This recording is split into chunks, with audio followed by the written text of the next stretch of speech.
ጸጉሬን ለመቆረጥ ወረፋ እየጠበቅኩ ነው። ለቤቱ ደንበኛ ነኝ። ልጅቷ ግን ከዛሬ በፊት አይቻት አላውቅም። ዝም ብላ ታፈጣለች። አስተያየቷ ሰላምታ ለመሰንዘርም የቀረበ ይመስላል።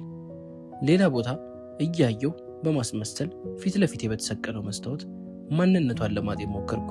ቤት ውስጥ እንደ ቄጤማ የተርከፈከፈውን ጸጉር በመጥረጊያ ወደ በሩ እየገፋች አይኗን ግን ከኔ ላይ አልተነቀለም።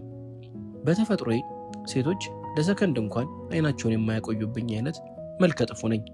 አይኔ እንደ እንቁራሪት ወደ ውጭ የተሰጣ፣ ጸጉሬ ሸሽቶ ማጅራቴ ጋር የደረሰ፣ በ30 ዓመቴ ለአመል እንኳን ጺም የሌለኝ፣ ከንፈሬ ከብርጭቆ በስተቀር ስሙ የማያውቅ፣ ጥርሴ እንደ ጸበል ዕቃ ውጭ ውሎ ውጭ የሚያድር፣ ገጼ ከጉማሬ መለስ ያለ ሳይሆን የባሰ ጠውላጋ ነኝ። ታዲያ እችን የመሰለች ልጅ ምን አይታብኛለች? ወዳይ መቼስ አይሆንም። እንዲህ አፍጥጣ በህልሟ ተከስቼ ስትቃዥ እንዳታደር ብቻ እያልኩ ብናኝ ጸጉሬን አራግፌ ሂሳቤን ልከፍል ስል ይቅርታ ወንድሜ ተከፍሏል አለኝ ጸጉሬን ሲያስተካክለኝ የነበረው ጎረምሳ። ማለት እንዴት? ማን? የዛሬው ጉዳይ አልቅም። ይኸው እሷ ናት የከፈለችው። ባገጩ ወደ እሷ እየጠቆመኝ ይቅርታ የኔ መቤት አላወቅኩሽም። ግራ በመጋባት እያየኋት አየ ሰው ነገር ሰው ሁሉ እንዳንተ ጥሩ ለተውሎ ቢረሳ ምን አለ? ረሳከው እንጂ በአንድ የጭንቅ ቀን ወንድሜ ታሞብኝ ለሞት እያጣጣረ ብር ከጄ ጨረስኩ። ደሃ ነኝ፣ ስራ አልነበረኝም። ያለኝ አማራጭ ወጥቼ መለመን አሊያም እንተኛ ካለኝ ወንድ ጋር ተኝቼ ብር ማግኘት ነበር።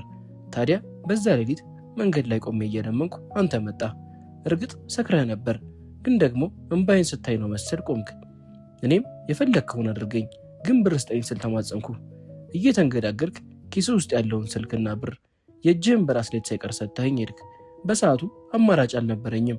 የሰጠኸኝን ተቀብዬ ወንድሜን አተረፍኩት። አንተ ግን አውቀህ ይሁን ሳታውቅ ዛሬ እያየኸኝ ዝም አልክ አለችኝ። ድንጋጤ ወሮኝ ደርቄ ቀረው።